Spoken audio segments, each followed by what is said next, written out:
Hi! Wow, it's so good to see you again. What's wrong? Ugh. Yeah, that is a pretty loaded question. You know what? Let's do this. How about you grab a seat, get something to drink. I'm gonna go grab myself a cup of coffee, and then you and me are gonna unpack this whole thing together, and let's see where we get. Does that sound like a deal? Great. Let's go. Oh, I feel you on that question. Let's be honest with each other. Fear is not a joke. I've been there. I have definitely been there. Look, I've got proof that you can trust God even when the doubt is screaming the opposite. To be brutally honest, 3 years ago, I was a complete wreck. Complete and utter wreck. I couldn't sleep and I was questioning everything. So yeah, whatever I'm going to share with you today is going to come from a real place. That much you can trust.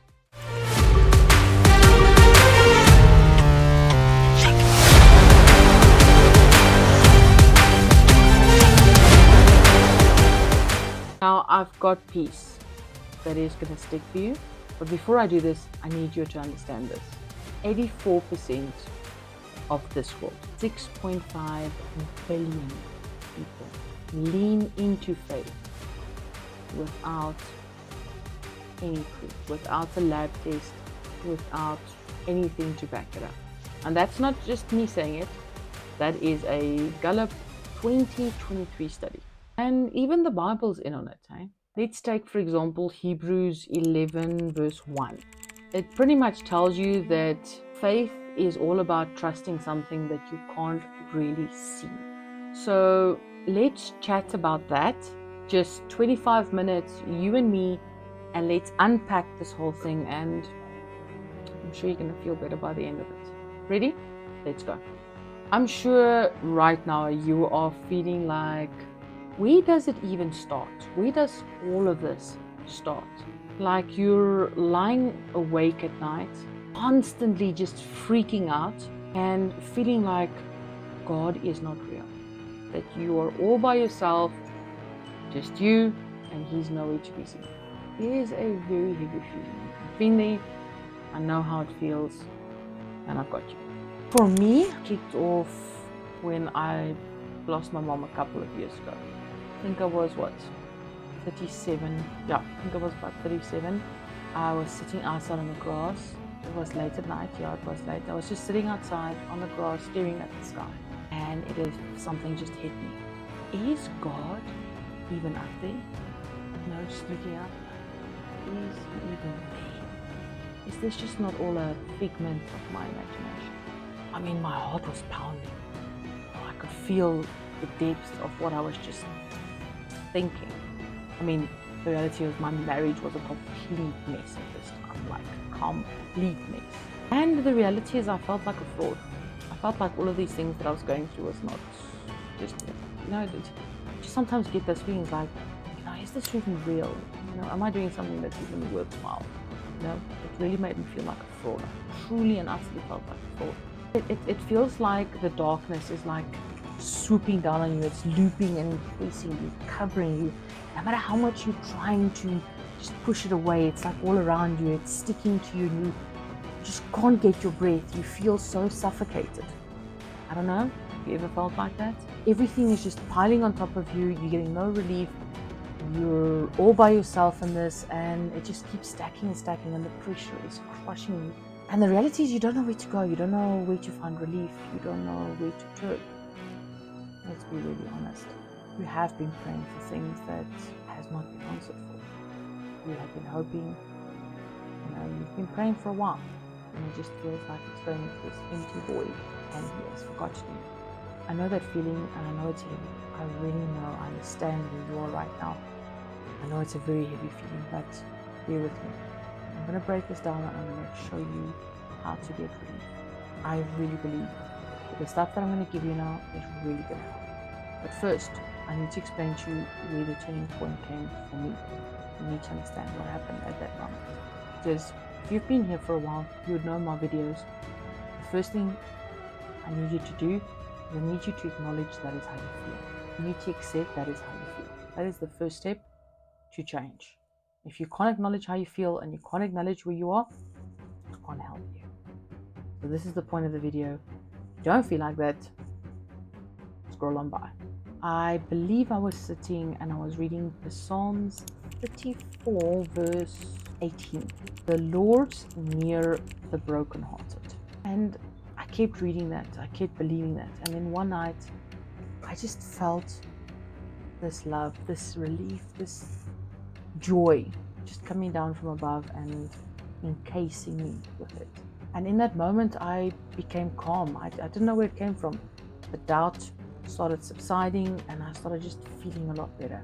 I felt a release. I felt like he was there again. I felt like I've got that connection back. No, we're back connecting with each other again. So here's what you can do while you're waiting for him to get back to you. It's just like you being in a relationship with someone. I mean, it's not like when they SMS you or you SMS them and they don't immediately send back that you get all hopped up. Oh, why is this? Well, I think sometimes people do, but I mean, in a healthy relationship, then the reality is if I send a message and they don't reply immediately, it's like, okay, maybe they're busy, they're busy with some stuff.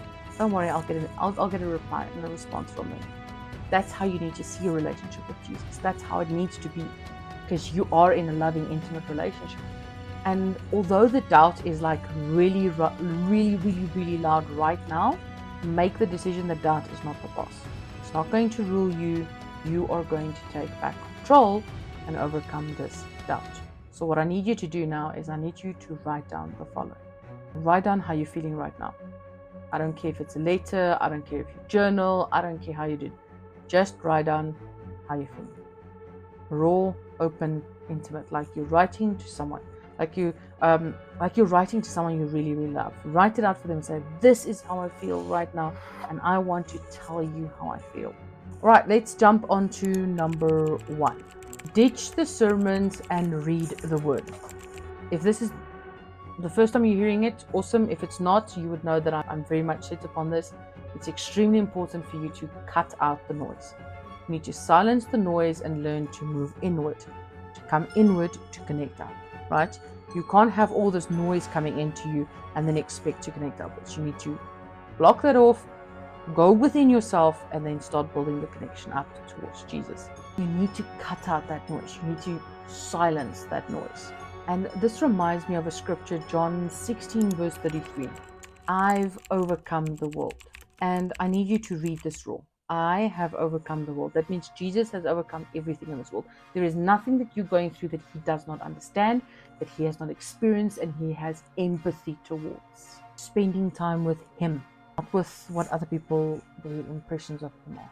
And you don't have to do a large amount of this. Just start. Number 2 is write down every doubt that is bugging you. Write it down. I am a firm believer of journaling. Journaling. You need to write down.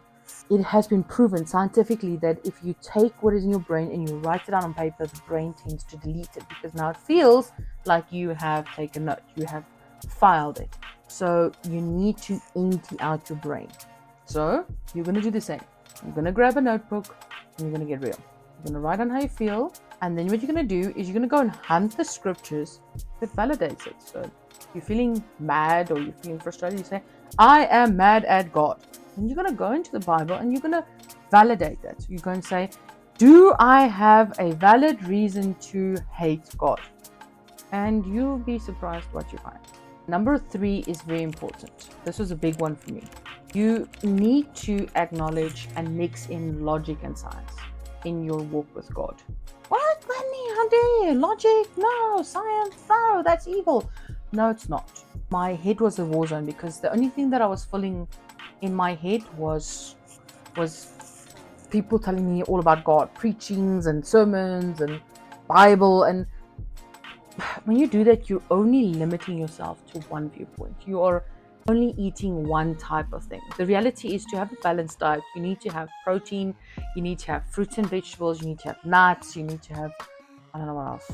But yeah, anyhow, you get what I'm saying. To have a balanced diet, you need to digest different things. And sometimes as a child of God, we tend to digest only one thing. And then a little while later, we wonder why we have an upset stomach. Why we're like, oh, why am I feeling like this?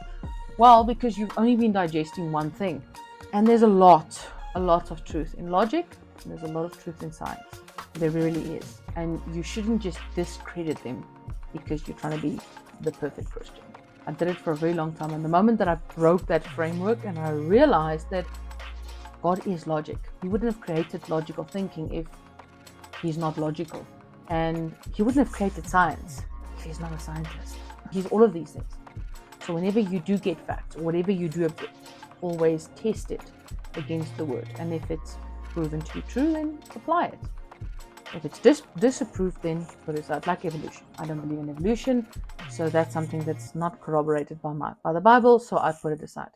That's not a debate that I'm going to get into with anybody.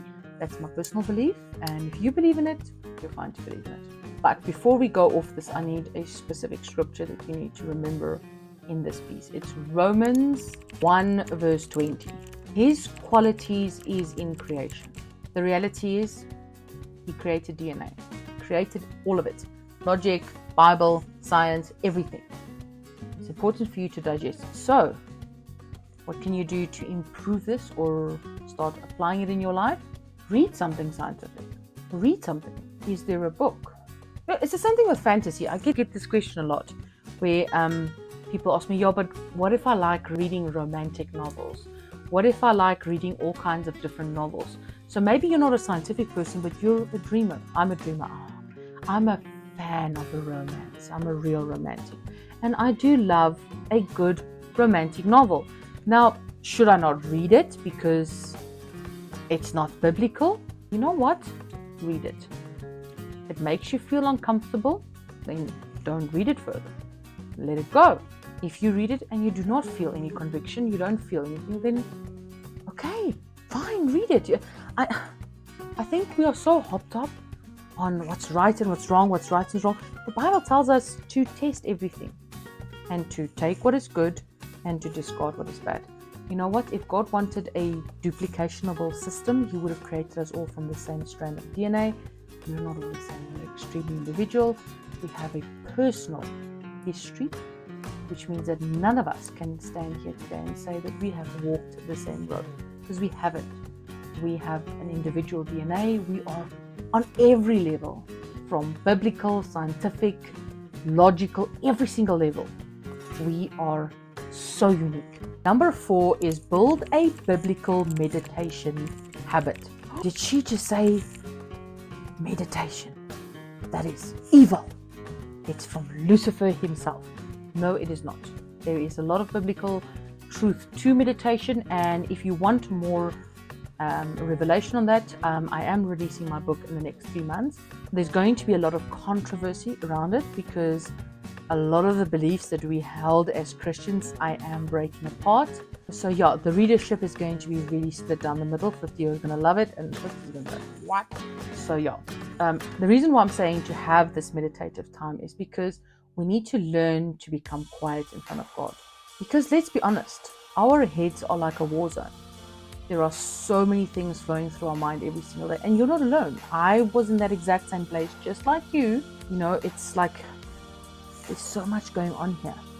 And with all of this going on, how do you even hear God? How do you even build a relationship with someone when everything is just like in your head? And the reality is, praying really felt pointless. When you're having all of this noise in your mind, how do you even pray? You can't pray because when you sit down to pray, your toes hurting and your back is hurting and you forgot to drink water and all of these things that are just, this war zone is just carrying on your mind. The first thing you need to do is you need to calm your mind down. And unfortunately, that is something that you have to practice. You have to practice the art of mindfulness. And that comes through setting a daily system by which you do this. And I've got the scripture, Psalms 46 verse 10. Be still. I know it's a little bit longer, but just those words. Be still. I don't think I have to say more than that. Take 5 minutes. Sit down. Focus on your breathing. I have a specific breathing technique that I use. You'll start breathing. Just breathe through it. And as you're breathing, calmness will set in. After the calmness is setting, you'll have a million thoughts running through it. Just let them flow. Let it flow. And once they have flown enough, you will then find that quiet moment. And that is where you will hear him.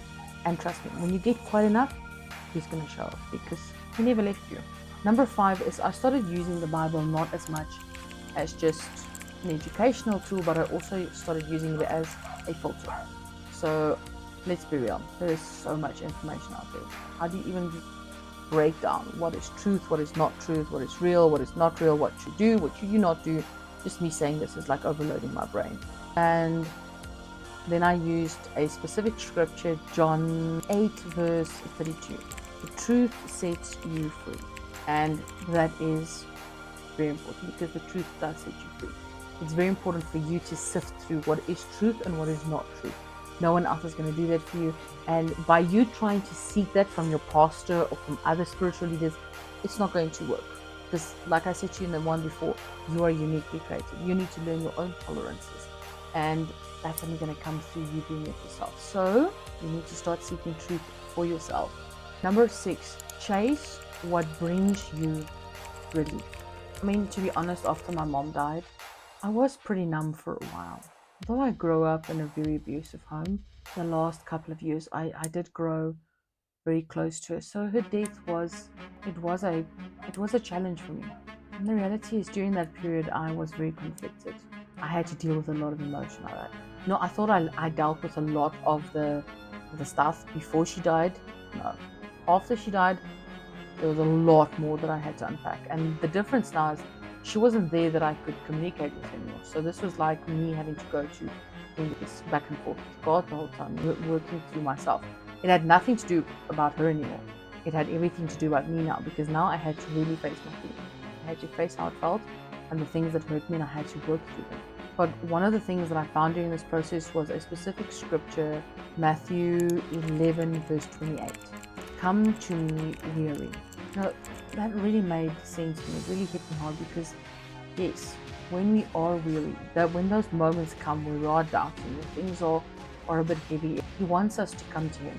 He doesn't want us to run to our moms and our dads and our friends. He wants us to run to him and come and sit with him and say, hey, I'm feeling like this and I need you to help me. And let's be honest. I want to be honest with you. You need to start doing what fills you up. For a long time, I just did things that other people wanted me to do. I did what my mom wanted me to do. I did what my dad wanted me to do. And that's why I constantly felt the way I felt. The reality is start doing things that you enjoy. I love golf. I'm sure in the back of my videos you guys would have seen that I have my golf clubs there. I love golf. I love good food. I love spending time with my kids. And these are all things that I prioritize now. I don't just take them for random. I actually prioritize them and fill myself up, but I also do them with Jesus. Whenever I do any of these things, I always see him walking next to me. I think that people must think I'm crazy. I'm always just talking to him. And that's when I jumped on, I think it was Psalm 34 verse 18. He's near the broken. The reality is when you're feeling hurt, he's there. And he reveals himself to you. Number 9 is focus on Jesus and not your perfection. Because I think all of us want to be this perfect Christian, this perfect person. We want to set this example. And for a long time, I chased that perfection. I wanted to be this perfect Christian. I wanted to comply to all the rules. I wanted to stick to everything. I was doing everything to portray myself as this good Christian woman. Well, now I am a child of God that is a complete mess 95% of the time. And I am in tune with my feelings. I understand myself, and the best part of it all is I am free. I am free. He loves me just the way I am. I don't need to pretend in front of him. I can be honest. I can be truthful. And to be honest, I don't give a dang what anybody thinks of me. If you don't like what I create, cool. I'm sure there's someone else that's going to help you. If you don't like what I wear, great. Go find someone that does. I think it's really ripping off those mindsets of other people, what that project onto you, is to just bounce it off, because I think that is where that whole victimization comes from, is you are so afraid of what they're going to think of you because you need to set the example. Hell, I don't have to set no example to anybody anymore. You don't like me? I'm okay with that. No, there's someone that you're going to like. If what I do ticks you off, great. You don't have to watch it. You don't have to know me. Honestly, block me, whatever you want to do. I agree. And I think that's important. And that's what I want to hit home with this. But before I leave you in that, I've got a scripture. John 3 verse 16. So if you're feeling exhausted and you're feeling like, I need to release, John 3 verse 16. He loved us. Nowhere does it say he wants us to be perfect. Nowhere does he say we need to conform to what other people think or what other people want from us. He wants us to be happy. It's important for you to realize that you don't need to be perfect to be happy. I have never been more happy being so dang as imperfect. Seriously, I'm the most imperfect person. I'm okay with that. I mess up the whole time. I'm okay with that because he loves me anyhow. Because he knows that every time I mess up, I'm not happy with myself, but I'm trying harder. And that is the journey. That is the journey of a true relationship with him. Number 10 is drop the suffering myth. Why do we have this? Somehow we believe that if we suffer enough, then we will be validated too. No, suffering is part of life. That's just how it is. When you die one day, there's going to be suffering. Your body doesn't want to die. It wants to stay alive. So that's just reality. Suffering is something that all of us go through. It's not just something that's isolated, but having this mentality, we have to consistently suffer to validate our relationship with him. Pull dust. Let go of that. Look at Galatians 5 verse 1. Freedom's why he set us free. Freedom's why he set us free. He wants us to be free from that sin. He wants us to be free from that mindset of constantly being under the curse of sin. If you love him, you believe he's the Son of God, you believe that he was resurrected, then you are set under the new covenant. And you need to start living in that covenant. Realizing that sin is just something you're going to do. You're going to sin. There is nothing you can do about it because you're a human being. And you know what? Here's the thing I need you to frame it. Sin is the reason why you need him. Is the reason why you need a relationship with him. Just reframing it a little bit. Number 11 is so beautiful. Soak in scripture. I love this one. You need his word is like bread. It is like water to your soul. I always say this. The same way that you feed the body, you need to feed the soul. And the only way for you to feed the soul is through scripture. When you are reading scripture, it's literally like you are feeding your soul. You're giving it bread, you're giving it living water. And once it's filled with that, then it will start leaking out. And that is how you then are able to pass that on. How can you be this loving person to other people when you inside are dying? You don't feel loved. You're not happy with yourself. How can you love someone else? How can you pray for someone else when you feel like God is not even answering your prayers? You're like, well, I'm in a prayer here, right? You want me to pray for someone? I need prayer right now. But what do? We tend to pretend. And this is why we need to soak into scripture. You need to think of yourself as soaking in this fuel every single day. And scripture is very important for me. Scripture is everything to me. To give you guys an idea, this is just like what I'm working through right now is I like to take a specific thing and soak in that scripture and really digest it down. And that's what you need to do. You need to get scripture in. You need to feed your soul. Your soul is hungry, and that's why you're feeling this way. And then number 12 is you need to practice mindfulness and manifestation. Oh, did you just say that? Manifestation and mindfulness, that is a program from the devil himself. No, it is not. Mindfulness is actually very aligned with the Bible. So is meditation. Jesus himself meditated on the scriptures. He practiced mindfulness every single day. He went to a quiet place. Why do you go to a quiet place? To make noise? No, you're going to a quiet place because you want to center yourself. You want to become present in the moment. You want to be mindful of what's about to happen. And then you guys are like, no, that is evil. No, it's not. And that's why you are battling to hear the voice of God. That's why you're battling with your relationship with Jesus. because you don't know how to be quiet. You don't know how to visualize. You don't know how to invite him inside of your soul and say, here is what I am loving. Here's what I want. Here is what I want to create. This is where I want to go. But I cannot do it myself. I need you. So yes, is there a bad way to meditate? Yes. Is there a good way to meditate? Yes. And that's why I'm teaching the right way. So that's also in my book. I show you exactly how I've used manifestation and meditation biblically. So I show you how it is okay with the Bible, and then I show you how to apply it in your life. And I'm telling you, it is a transformation in your life the moment that you realize that mindfulness and meditation is not just something that you can do once off. It's actually something that you can do in your life every single day. It's how do I else put it? It's like something that you embody. Mindfulness, you don't have to live in the past and the future. You can live in today. You can live in today. You can live consistently present, but it takes practice. Just go and read Philippians 4 verse 8. I'm going to tell you what the scripture is about. You go read Philippians 4 verse 8, and then you'll see what I'm talking about. Well, my coffee is now finished, and can you believe it's already been 25 minutes? Crazy, eh? How quickly time flies by. Well, I really hope that we've unpacked this question for you and that you're feeling a little bit better and you do have some food for thought. You also have some things that you can go and apply. I really hope it's going to help you. It helped me a lot. So I really hope that I can add some benefit to your life. If you did enjoy, if something did resonate, please hit that subscribe button.